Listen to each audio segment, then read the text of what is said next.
Hay personas que parecen completamente normales. Viven en el mismo edificio que tú. Trabajan, saludan, sonríen. Y sin embargo, detrás de esa rutina cotidiana puede existir algo que nadie imagina. En este caso, lo más inquietante no fue solo lo que ocurrió. Fue durante cuánto tiempo pasó desapercibido.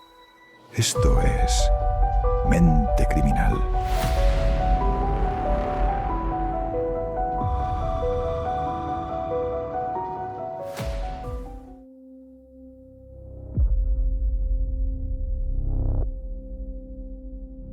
Seattle, 1974. Es verano. El campus universitario está lleno de estudiantes que van y vienen sin prisa. Hay risas, hay conversaciones cruzadas, hay gente sentada en el césped. Nada fuera de lo normal. Entre esa multitud, un hombre joven camina con el brazo en cabestrillo. No parece nervioso. Se mueve con seguridad. Se detiene frente a una chica que revisa unos apuntes. Sonríe. «Perdona, ¿podrías ayudarme un momento? Solo necesito llevar estos libros hasta mi coche». No hay urgencia en su voz. No hay presión. Solo amabilidad. Ese pequeño gesto, repetido varias veces durante ese verano, sería recordado años después como el inicio de algo mucho más oscuro. Porque el peligro no siempre intimida. A veces pide ayuda.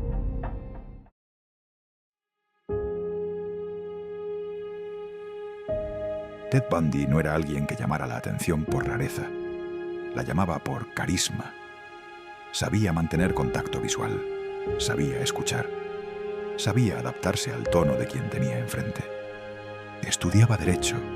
Participaba en campañas políticas locales. Tenía ambición. Tenía planes. Cuando hablaba de futuro, sonaba convincente. Y esa es una de las piezas más inquietantes del caso.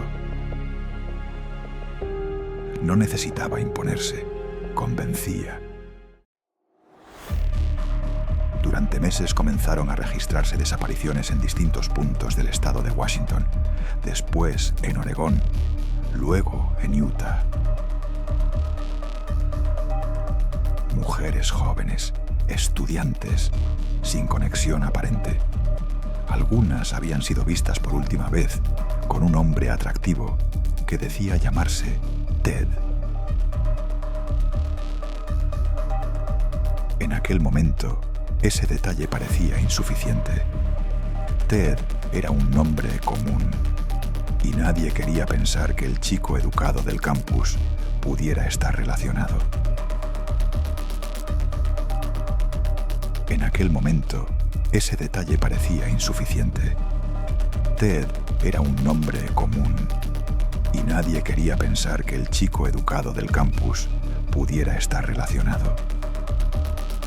Mientras la policía intentaba conectar puntos, Bundy mantenía su rutina. Salía con su pareja estable, cenaba con amigos, hablaba de política, estudiaba. Podía pasar una tarde entera conversando sobre leyes y al día siguiente desaparecer durante horas sin dar explicaciones claras.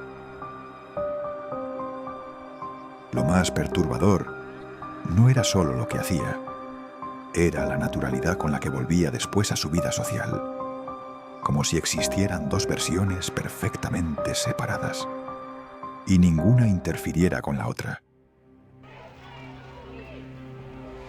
En 1975 fue detenido por un delito menor relacionado con secuestro. No era aún el gran caso nacional, pero fue el primer indicio serio, y durante el proceso judicial ocurrió algo inesperado. Escapó, saltó por una ventana en plena audiencia preliminar. Fue capturado días después, pero meses más tarde, volvió a escapar. Esa segunda fuga lo convirtió en titular nacional. Ya no era solo un sospechoso, era un fugitivo mediático. Tras su segunda fuga, se trasladó a Florida. Allí, los acontecimientos se volvieron más violentos, más visibles, más difíciles de ignorar, como si el riesgo formara parte de la dinámica, como si la intensidad necesitara aumentar. La progresión dejó de ser silenciosa, se volvió evidente. Y eso marcó el principio del final. Cuando finalmente fue capturado de forma definitiva, el juicio fue televisado. Millones de personas observaron cada gesto, cada palabra, cada reacción. Y lo que sorprendió a muchos fue su comportamiento. No parecía colapsar, no parecía mostrar miedo visible.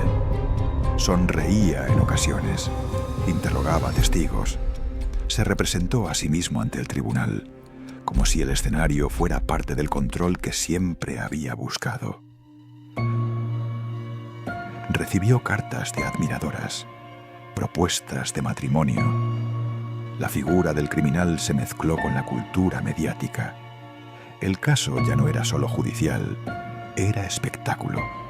Hay algo constante en toda la historia. Control.